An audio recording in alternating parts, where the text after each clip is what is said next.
ده هو سندباد بيتولد بطلنا في عيلة فقيرة. الأب هو بدر والأم هي إسراء. وفي الوقت اللي اتولد به سندباد كانت الولد بتمر بحالة صعبة جدا، لأنها كانت في حرب شديدة مع إمبراطورية اسمها إمبراطورية ريم. وأثناء ما بيكون والده بدر قاعد في الحانة بتجيله فجأة جاله 2 حراس وبيطلبوا منه يحارب، وبيحطوا قدامه فلوس كتيرة جدا. لكن بدر خلاص كان تقاعد بسبب إصابة رجله، لأنه هو عايز يعيش مع عيلته في سلام وما يحاربش مرة تانية. بعدها بدر بيروح للقارب بتاعه عشان يصطاد، لكنه بيتفاجئ إن ابنه سندباد موجود معاه في القارب. لكن فجأة بتحصل عاصفة كبيرة جدا وبتقلب الدنيا، وبيبقى بدر مش عارف يتصرف ازاي، لانه دلوقتي معاه سندباد ولو اتقلب القارب بيهم هيموتوا هما الاتنين. لكن فجأة سندباد بيشاور له على الطريق اللي المفروض يمشي فيه، وبيستغرب جدا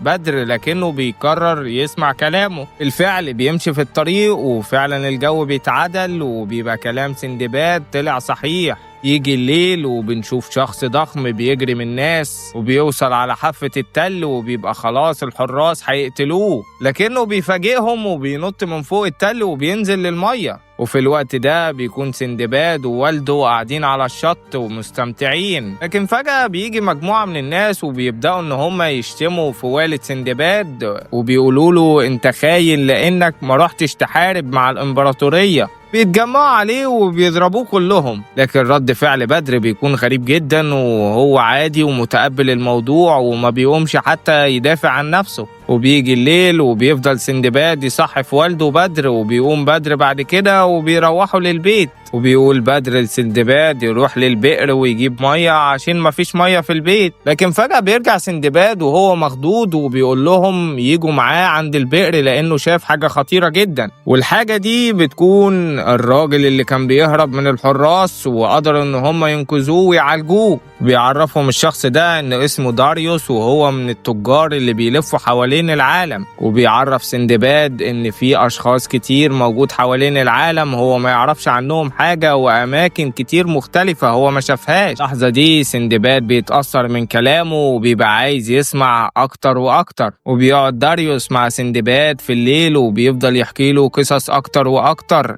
وبيبقى سندباد مستمتع بوجود داريوس والقصص اللي هو بيحكيها له. وبيجي تاني يوم وفجأة بيجوا الحراس وبيخبطوا، وأول ما بتفتح لهم إسراء بيسألوها عن جاسوس هم بيدوروا عليه. وأول ما بيشوفوا ملابس داريوس بيدخلوا للبيت هجوم عشان يعرفوا إذا كان الجاسوس موجود ولا لأ. لكن فجأة داريوس بيفاجئهم وبيهجم عليهم هما الاتنين. بيفوق سندباد من النوم بيلاقي والدته واقعة على الأرض، فبيجري عشان يطمن عليها. فجأة بيشوف داريوس قدامه والسكينة في إيده ومليانة دم. بعدها الناس بتتجمع وبيبقى داريوس ماسك سندباد وحاطط على رقبته السكينة، وبيطلب منهم يحضروا له قارب عشان يهرب. وبيطلع ان داريوس هو الجاسوس اللي بيدوروا عليه الحراس. وبتيجي والدة سندباد وبتطلب من اي حد يساعدها، لكن الناس كلها بترفض تساعدهم لانهم شايفين ان جوزها بدر خاين. وبيوصل بدر في الوقت المناسب وبيطلب من داريوس يسيب سندباد.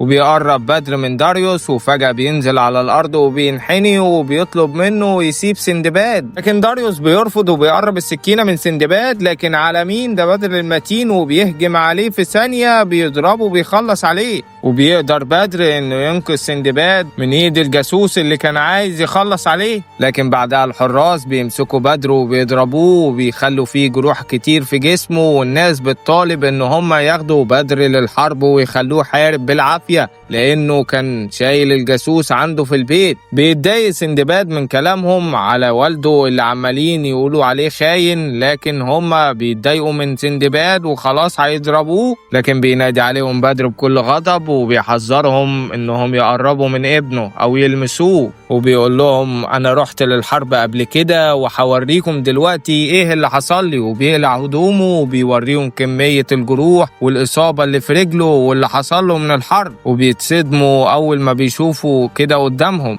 وأثناء ما بيكون بدر ماشي بينادي على سندباد وبيطلب منه يخلي باله من والدته. وبعد فترة بيجي لهم خبر وفاة بدر، وبعد 9 سنين بيقدر سندباد انه يكبر ويبقى عنده 14 سنة. وبعد أيام بنشوف ملك بارتيفيا، وهي إمبراطورية اللي بيعيش فيها سندباد، وبيحمس الجنود لأنهم عايزين يتخطوا العدو بتاعهم وهو إمبراطورية ريم عشان يحتلوا مكان اسمه الدانجون. وبعد ما بيجمع جيش كبير بيبعتوا للمكان، لكن مفيش حد منهم بيرجع لأنه مكان خطير ومش أي حد بيروحه وبيرجع سليم. وبيبعتوا هما الاتنين جيوش كتير لأن المكان ده فيه قوة خطيرة اللي هيحصل عليها هيقدر يسيطر على العالم. بيجي تاني يوم وبيبقى فيه عربة ماشية في الشارع عادي، لكن فجأة بيهجموا على العربة دي 3 أشخاص مسلحين وبيبقوا عايزين يخلصوا عليهم وياخدوا العربة. لكن فجأة بيظهر سندباد وبينادي عليهم وبيوقفهم، لكنهم بيستهزئوا بيه وبيقولوا ده مجرد عيل هيعمل ايه يعني، لكنهم غلبانين ما يعرفوش هو مين. بينط على أول واحد فبيطلع سيفه، لكن على مين؟ ده سندباد المتين بيضربه بطوبة في وشه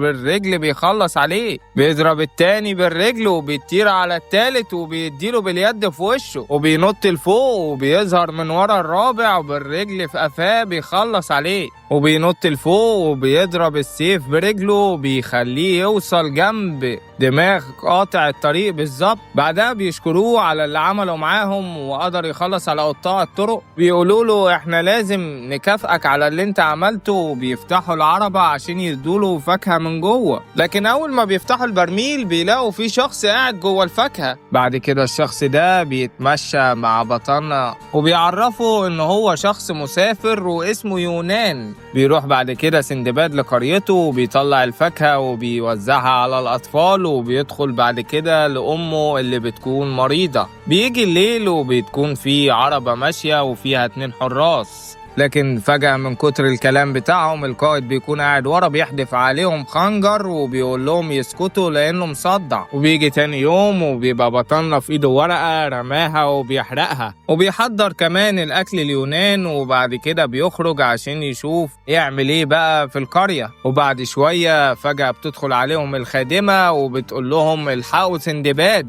بنروح بقى لسندباد اللي بيكون واقع على الأرض والحراس ماسكينه، والقائد اللي شفناه من شوية قابض عليه بسبب إن سندباد قدر يهرب من الخدمة العسكرية. وبنعرف إن الورقة اللي كان بيحرقها دي هي طلب الخدمة العسكرية، وكل ما بيجيله بيحرقه. وبيبقى القائد اللي قدامنا ده اسمه قائد دراجول، قائد الوحدة العسكرية للمنطقة الغربية. ولما بيحاول طفل من الأطفال يدافع عن سندباد، لكن الحارس بيضربه بالرجل بيوقعه على الأرض، وبيقول له دراجول إن هو عايزه معاه عشان يجمعوا جيش كبير ورايحين ناحية الدانجون عشان يحصلوا على القوة الموجودة هناك. وبيحذروا تحذير شديد إنه لو ما جاش هيخلص عليه، وبيسيبه وبيمشي. بعدها بيقف سندباد مع يونان وبيفضل يدور على حل للمشكلة اللي هو فيها، وبيقول لي يونان أنا مش عارف أعمل إيه، لو ما رحتش هموت، ولو رحت المكان اللي زي الدانجون ده أكيد برضه هموت. وبيبقى مش عايز يسيب عيلته ولا القرية، ده تم إرسال 10,000 جندي قبل كده ولا واحد منهم رجع. لكن يونان بيبقى ليه رأي تاني وبيقول له أنت تقدر يا سندباد تروح لهناك وتحصل على القوة الموجودة وتغير العالم، ومن خلال القوة دي هتكون ملك. سندباد بيتبسط من كلامه لكنه ما بيصدقوش وبيقول له بطل يا عم بقى هزار. فبيقول له يونان أنا مش بهزر، أنا بكلمك بجد، أنت تقدر تروح هناك وتتغلب على أي حاجة تقابلك وهتقدر تحصل على القوة الموجودة.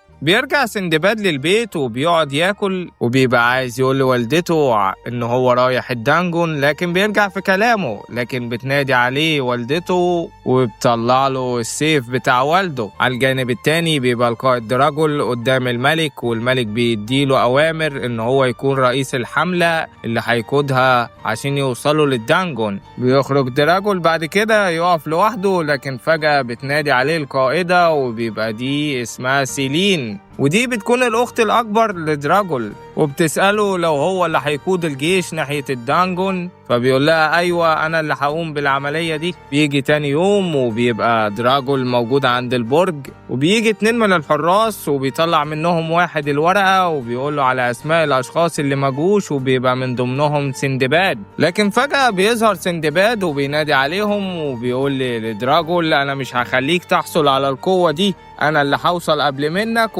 هقدر اخدها. وبيجري سندباد ناحية الدنجون وبيلاقي يونان قاعد تحت، بيقول له يونان انت تقدر تدخل وتحصل على القوة. فعلا بيجري سندباد ناحية البرج وبيدخل. في الوقت ده دراجول بيؤمر الجنود بتاعته هم كمان بالدخول، وبيدخل عدد كبير جدا من الجنود للدنجون. وبيدخل سندباد للدنجون وبيبقى مستغرب من المكان اللي موجود، وبيلاقي نور قدامه فوق. بيدخل سندباد وبيتفاجئ من المنظر اللي قدامه، وفجأة بيحس ان في حاجة جاية وراه، وبيعرف ان في تنين، وبيوطي وبيتفادى الهجوم بتاعه. بيكمل التنين طريقه وبينزل، يقدر ان هو يقتل عدد كبير من التنانين، لكن الجنود بتاعته بتموت واحد ورا التاني. فجأة بيجي تنين من ورا دراجول وبيهجم عليه، لكنه بيقدر يتفادى الهجوم. لكن التنين بيصر ان هو يخلص عليه وبيهجم بكل قوته، لكن دراجول بيحاول يبعده بالسيف بتاعه. لكن فجأة التنين بيتم الهجوم عليه وبيقع على الأرض، وبيبقى اللي أنقذ دراجول هو سندباد. بيروح سندباد ودراجول يستخبوا في مكان خلاص هيخلص عليه. بيحاول دراجول الهروب، لكن التنين بيبقى خلاص جمع قوته وهيهجم عليه. وفجأة بيغمى على دراجول، ولما دي وعادي انك تكون عايز تعيش، العيب انك تهرب من مشاكلك وما تحاولش تحلها، وانت لازم تواجه التنين عشان تعوض حياة الجنود اللي ماتوا دول كلهم. بياخد سندباد الدرع والسيف بينط سندباد لفوق وبينزل على التنين وبيضربه بالسيف في وشه. وبعد الضربة القوية دي بيختفي التنين من الوجود، وبيمسك السندباد كرة في ايده وبيكون شكله قوي جدا. وبيسألهم الجني مين فيهم عايز القوة دي، لكن بيردوا هما الاتنين في نفس الوقت وبيكونوا عايزين القوة. دراجول عشان يكمل القتال مرة تانية وبيهجم على سندباد، لكن سندباد بيسدد له ضربة قوية جدا بيوقعه على الأرض. لكن بيتفاجئ بوجود عدد كبير من الجنود، والجنود بيكونوا عايزين القوة وكمان الكنز. لكن بيطلع سندباد سيفه وبيقول لهم ما حد سيفه. وفجأة بيظهر الجني، بيستخدم سندباد القوة العظيمة وبيدمرهم كلهم. وبيرفعوا يونان لفوق وبيقول له يلا روح على قريتك، وبيطيروا في الهواء. وفجأة يونان بيختفي هو كمان. بينزل سندباد على الأرض ومعاه الكنوز، وفجأة بتجيله الخادمة وبتقول له انت كنت فين كل ده؟ بقالك شهرين سايب والدتك. فبيتخض طبعا عليها وبيجري عشان يشوفها. وأول ما بيدخل سندباد بيتفاجئ أول ما بيشوف قدامه